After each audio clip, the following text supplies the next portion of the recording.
Welcome to the Be a Brilliant Human podcast. You're in the right place if you're a growth-seeking being who acknowledges the challenges and delights of your humanity on the path to an ever more conscious life. If you want to feel inspired to love and accept yourself, to feel free to be and express you in all your brilliance, if you want to truly value yourself and others and feel energized and alive both at home and in the world, then sit back and take a breath as you explore and grow the brilliance of your beautiful human self with your host, the father of non-personal awareness and creator of the MPA process, Joel Young.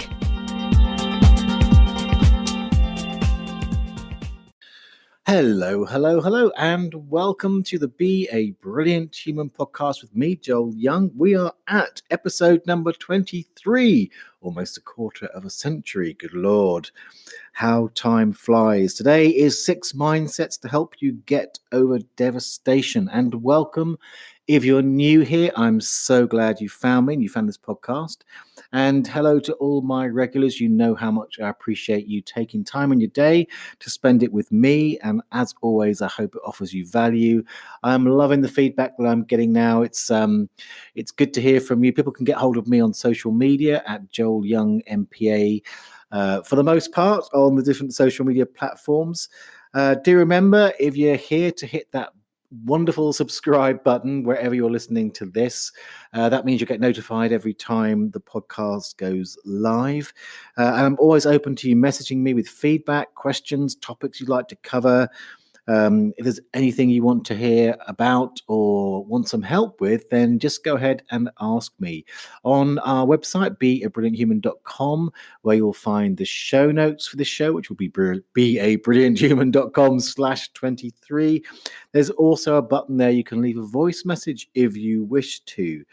And I want to give a shout out to Leslie Shipley Beale, who commented on Facebook. So I always put a Facebook post on the MPA page, which is MPA Rocks on Facebook. And she said about episode 21, which was the Dark Night of the Soul episode, she said, "I called out for some kindness, a warm embrace, a listening ear, and I see your post just now. I'm listening to the podcast. Thank you. I mean, really, thank you." I love that. Thank you, Leslie. That episode actually seems to have touched a lot of people, and I'm so glad, because I'm glad that this podcast could be there, sort of as a hand of kindness for you and all of you for whom it touched. And that's really what I'm about. That's what I'm here for. That's what this podcast is here for. We cover a lot of different topics. Some are sort of more about sort of expanding in your mastery and greater success. But they're also about topics in the sort of path of awakening and the healing journey and the general issues of life, which is kind of what we're covering today. And I always hope to offer you, at least my perspective on ways that you can navigate these tricky territories. And remember, of course, if these episodes do touch you and you'd like some dedicated one-on-one support with whatever you're going through, I'm available for private coaching. And if you come to our sessions, I'm going to meet you exactly where you are, and I tell you, they'll accelerate your healing and your awakening journey. And whether it's you're getting through a crisis or taking your sense of connection or empowerment and freedom to the next level, I've got like 25 years experience dealing with every kind of human challenge, and I'm so passionate and really dedicated to my clients. I'm really about helping you triumph in the face of your challenges, so you can kind of really thrive and become the best that you can be. In a sense, that's what we do on the podcast here. That's what I'm about in general. But if you come and visit me and decide to have some one-to-one sessions, then we can really go deep and tailor it exactly to you. So if that's calling you, you can head over to joelyoungmpa.com/sessions. That link will be in the show notes. All the details are there. And if you'd like an initial chat with me, not everyone seems to realize this, to help you get clear on how the sessions can help you and check our chemistry, if you like, in that setting. You can book a 10-minute clarity session with me. It's free, and you can use the button. There's a button on the page where you can make an appointment. So you just need to go to joelyoungmpa.com/sessions. Okay, so today we're touching again on a very deeply emotional topic, the topic of devastation. Now, devastation, it's a big word. It really speaks to destruction. When you say I feel devastated, you're describing how something that really mattered to you and probably relates to your sense of identity has been or feels destroyed. And it's so often accompanied by feeling crushed or collapsed, like with swirling feelings of deep hurt and grief and even shame at times. And then there's a self recrimination or inner or outward directed anger and blame. They're very common parts of the whole experience. And how we deal with it and what we feel, of course, that's going to depend a lot on the circumstances, the situation that has precipitated the sense of devastation. But probably the most common situations that I hear about that spark devastations are situations that involve betrayal or loss and endings, like a relationship breakup or losing a job or even the death of a loved one. And of course, a sense of failure. Failure can really bring up that sense of devastation. I know for me, really, betrayal, relationship breakups, and failure are the things that have thrown me into that state of devastation. And it can feel like the most excruciating and debilitating time. It can bring our whole life and our sense of self into question. But what I found is with an open mind, experience educates. So I found there's 6 mindsets that can really help you to get over devastation and come out the other side, get back in the saddle, and continue on even stronger than you were before. That's what we're going to be looking at today. Sound good? Well, let's get into it.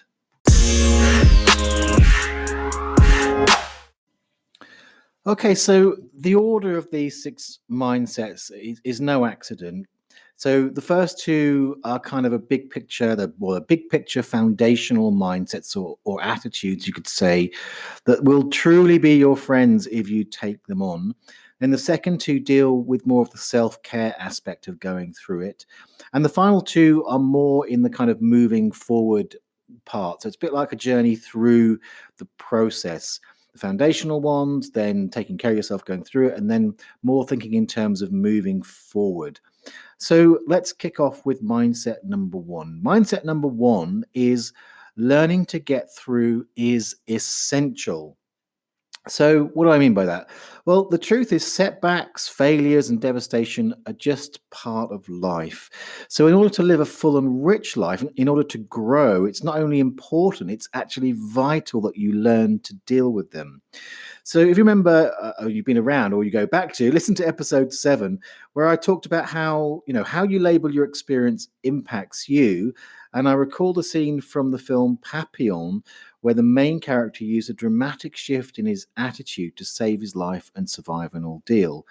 And I'll link that episode in the show notes. But that's really the essence of this, having really setting your flag in the ground that this is essential. It's going to be a learning experience to get through it.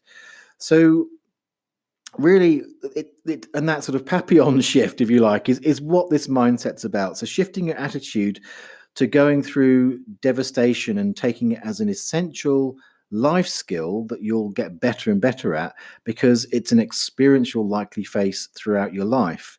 So it's really that attitude of it's something that I'm going to learn from beyond the circumstances. And then let's face it, what's the alternative to that? Well, you stay stuck in the devastation, you don't move on, and you sink into that sort of powerless victim state. And that is the road to hell, my friend, and you deserve much better for yourself. Now, this one might seem a bit like tough love, but so let's get sort of real. Let's soften it a bit, shall we? So firstly, to clarify, this is about the learning experience in terms of learning how to navigate the territory. And as a learning experience, it means it's not about expecting perfection or brilliance right away. It's about progress over time. Plus, this attitude gets your mind to focus inevitably on the other side of the pain, with something beyond the specifics of the situation itself. It gives you kind of a bigger picture without demanding that you immediately kind of get over the circumstances of whatever's happening now. So it sets you in a more exploratory frame of mind. So, and these are all kind of powerful, or you could say empowering backdrops against which you will be kind of more resourced to deal with the specifics.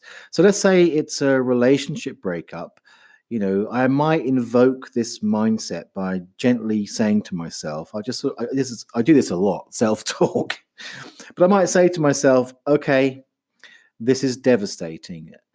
It's an experience of devastation, which is something I've experienced before and will likely experience again. Yes, I'll need to deal with the specifics of this situation, and also I know I'm going to get through it. And as I do, I'm going to learn. I'm going to learn about myself and how and what works best or better for me to move through it. I'll look out for and learn what works and what doesn't for me, so that next time something devastating happens, I'll be able to move through it faster, kinder, and with even more grace. I don't expect myself to be perfect, and I'm willing to make mistakes along the way as I learn. And I will get through this, and I will learn more about myself and how I relate to devastating circumstances along the way. So this kind of self-dialogue, and use whatever words work for you. You can do it out loud or perhaps even in front of the mirror. That's always a good way, or in a journal. But it really has the power to recontextualize your whole experience. All right, mindset number 2 then is, I am not defined by this. So in the midst of devastation, we tend to generalize the experience to our entire lives, to our entire selves. For example, so a relationship ends terribly and you say, I'm rubbish at relationships, right? That's a generalization. Or a business fails and you say, I'm not cut out for business. That's a generalization. Maybe you get swindled, lose a ton of money. You fell for the con and you start saying to yourself, I can't trust my own decisions. That's a generalization. And what does this generalization do? Well, firstly, it's going to inflate the feeling. One painful experience becomes a lifetime of unchanging experience that feels like 100 times worse. And secondly, it negates you and the possibility of change or growth in that area. It closes a door and defines you in a very limited and negative way. And the truth is, it is just this experience. It doesn't define you. We learn by getting things wrong. And even if you had several relationships crash out painfully, it still doesn't define your future experience unless you decide to say that it does. And remember, this experience is a small part of much, much more. I love the story of how J.K. Rowling's first Harry Potter book was rejected by 12 publishers before she got a deal. That's 12 opportunities to feel devastated. And each time she could have given up, gone off and generalized and decided, I'm not cut out to be an author, or my idea isn't good enough, or no one likes my idea enough to publish it. But as you know, that's not what she did. And I don't know exactly how she dealt with it, but I imagine it included not generalizing the, in quotes, failure. I'm guessing she kept each rejection specific to that publishing house rather than making one experience apply to all publishing houses. So it's more like he said, this publisher doesn't believe in my book idea, but others might. And she might have even added, and I can always refine my pitch along the way, by the way. So she's doing that sort of learning to get through it thing. And that's, of course, so very different from, the generalization approach, which is this publisher doesn't believe in my book idea, which means that publishers, all of them, don't believe in my book idea. So why bother? I might as well get a, in quotes, real job. So don't generalize the specifics of the circumstance or this failure or whatever it is, and don't define yourself by it. It says something about the specific circumstances and your experience now, not about who you are as a person and not about who or what you are capable of in the future. Which is kind of cool because it brings us on to the next 2 mindsets. So mindset 3, moving into the self-care thing, is be kind to you. Now, if you've been listening to this podcast or following me for any length of time, you'll know this is one of my go-to mindsets. I even wrote a little ebook about it. It's literally called Be Kind to You, 100 Days of Self-Directed Kindness. And that's available for you for free, by the way. And I'll put the link in the show notes, which again are at beabrillianthuman.com/23. And I don't think there's ever a time when being kind to you isn't a good idea, but But when you're in a state of emotional trauma, it is perhaps more important than ever. And there's lots of ways to be kind to you, hence the book with 100 ways to be kind to you. But in this context, I really want to focus on the act of self-forgiveness. I mean, this is especially true if the trigger for your devastation is some kind of betrayal or failure. I think a lot of the unnecessary suffering in already excruciating circumstances come from self-judgment, self-berating, self-blame. And here's the thing, we don't know until we know. If you've experienced a betrayal, forgive yourself for not seeing it coming. And even if you realize that, that you kind of knew deep down, then forgive yourself for not being able to act on or access that knowing. If you could have, you would have.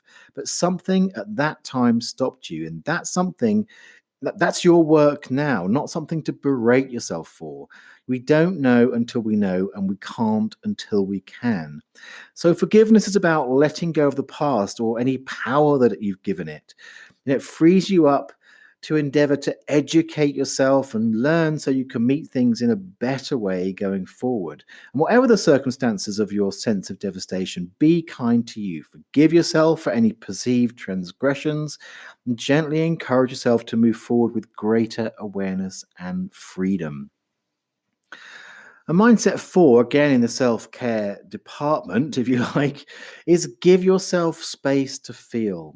It's so important to give yourself this space to feel the painful feelings, to acknowledge them, to express them, to let their energies move through you. So putting the lid on painful emotions won't help, my friend.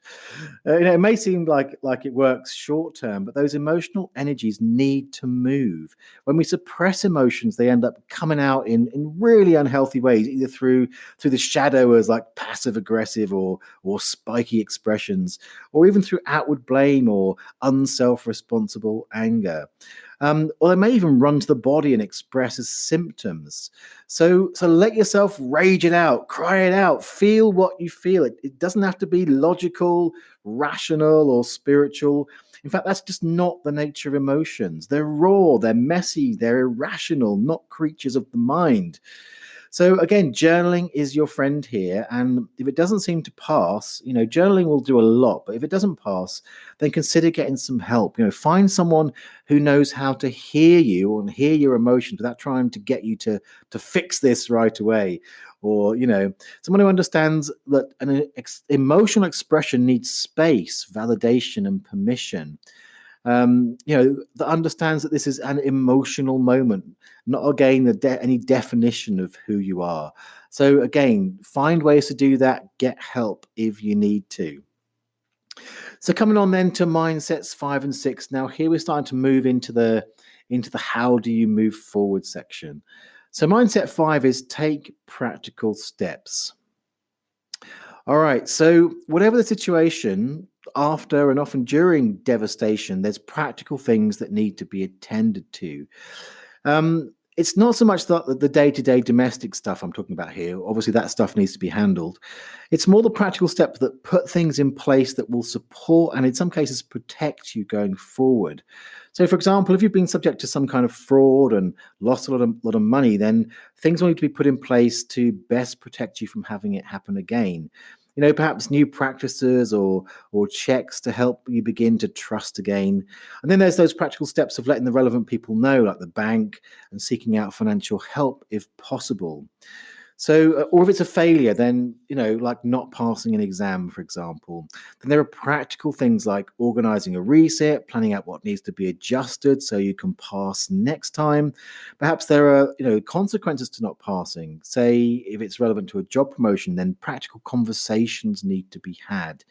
Now, this may seem obvious, but it can be easy to let those practical things or the practical side of things slip, especially if you collapse into the trauma, which is very different, by the way, from consciously letting yourself feel.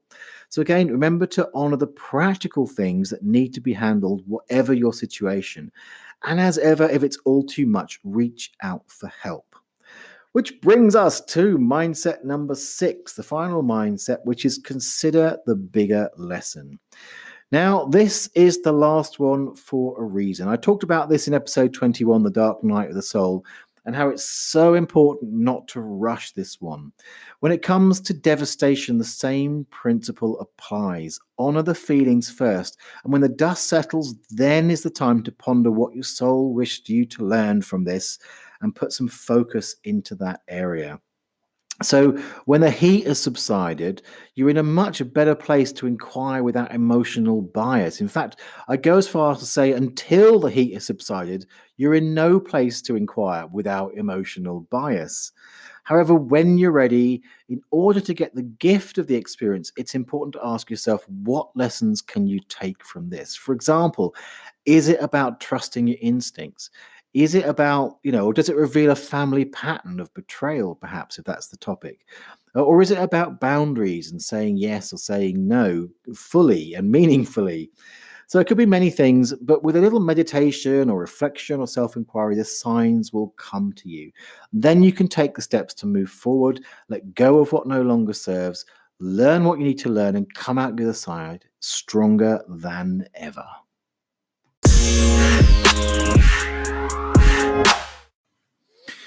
Okay, so there's a lot there. Remember, you can always go to the show notes and I'll write these 6 mindsets out for you there. Again, always on these episodes, it will be beabrillianthuman.com with a www at the front, / the number of the episode, so /23 today. But let me give you a quick recap, go through them quick fire now. So mindset 1 was the mindset of learning to get through this is essential, knowing that it's essential to learn to get through these things.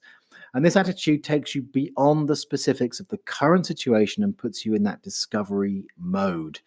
Mindset 2 is, I am not defined by this. So as best you can, don't generalize a situation into the rest of your life. This is a happening. It will pass and does not define you. Mindset 3, be kind to you. Be gentle with you. Self-judgment, self-berating, and self-blame will only heap on additional suffering. And we're always doing the best we can given what we know. So be self-forgiving. Mindset 4 was give yourself space to feel.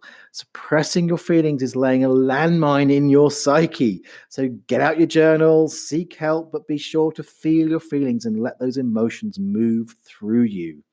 Mindset 5 is to take practical steps. So in amongst the emotion of it all, there's going to be practical things to take care of. So get help if needs be, but remember to do those things. And then mindset number 6 is consider the bigger lesson. Again, once the emotional heat has cooled, you can start to inquire about the bigger lesson. This will give you a focus to move forward and take something truly positive from this whole experience. So as ever, thank you for listening. I really hope that this has stirred you, touched you, given you some perspective that helps you up your game in some form. And if you like what you hear, go tell someone about it, share it. Of course, check out the show notes if you'd like to have a look at a review of those mindsets. Remember, if you'd like some one-to-one help with me, you can check out all the details at joelyoungmpa.com/sessions. And do remember to subscribe if you're on iTunes or any of those places that let you leave a review. I'd love to have a review from you. That would be great. You can message me, share, go check me out on social media. Otherwise, again, thanks so much for listening. I will see you next time when all that remains, your regulars know what's coming. Cue the moo.